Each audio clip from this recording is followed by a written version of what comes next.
Hi there, traders. This is Brad Gilbert with the Daily Market Insight for Thursday, the 26th of August. All right, just having a look at a few of the major markets here. The equity markets, they are up, but only just, right? So it's pretty neutral trading conditions, and that's to be expected. I mean, we did have the US durable goods numbers out. We're just going to trading economics. The actual number, minus 0.1. The consensus was around minus 0.3. Right, so it's a better number, but not quite obviously as good as the previous number, which was up around 0.9%. So that takes away a little bit of the drive for the strong dollar, but we are seeing some other things happen. Actually, just a shame this all just reset.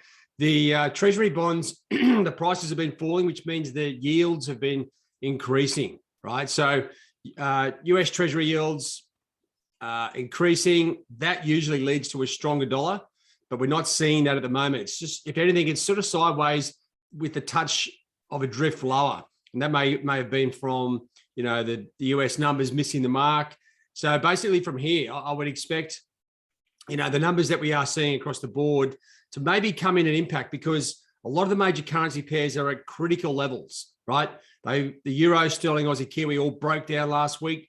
They're coming right back towards those resistance lines, and they're teetering, right? We need an excuse, or they need a reason, basically, to break higher. Now, are they going to break higher or just go lower? Well, it really is going to come down to probably Friday's Fed meeting, okay, the Jackson Hole Symposium, and we'll find out whether the US Federal Reserve are going to start tapering their asset purchases. If they do, it's a dollar positive situation. If they don't, well, we sort of slip back. They may say, look, we're just going to wait for the next round of data. So it sort of trades sideways with a little bit of dollar bearishness to it. So that's the situation we've got. It's a bit, we're on a fine line here. So, the Treasury yields going up. You've got to think it's got to support the dollar.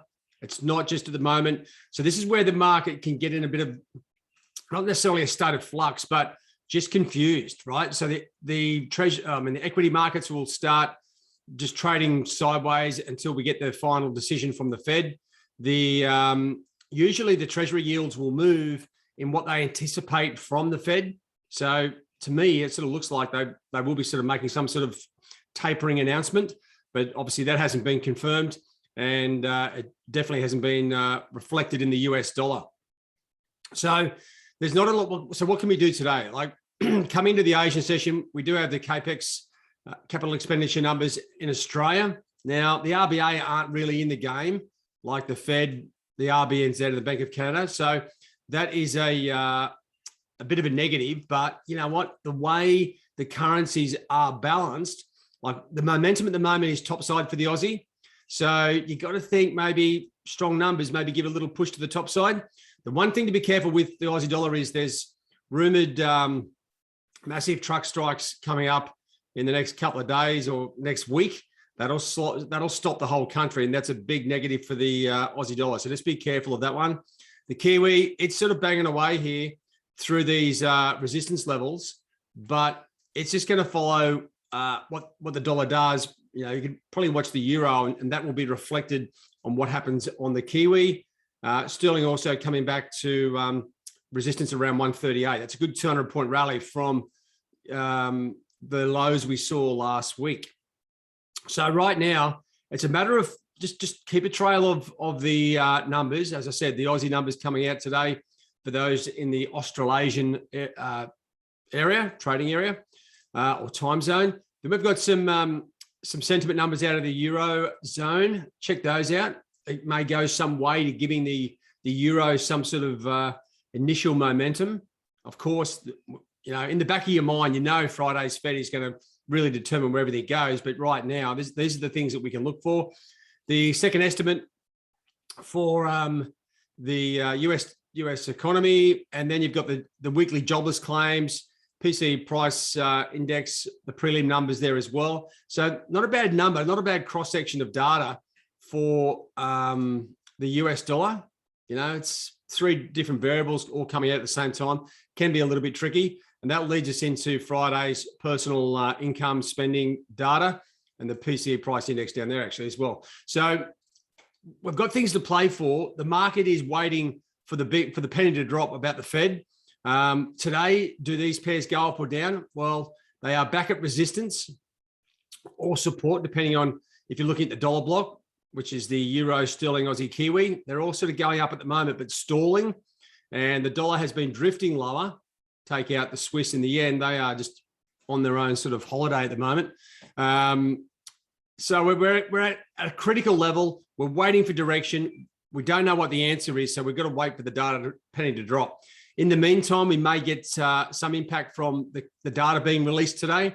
Outside of that, you've got to think it's sort of range-bound trading activities at this point.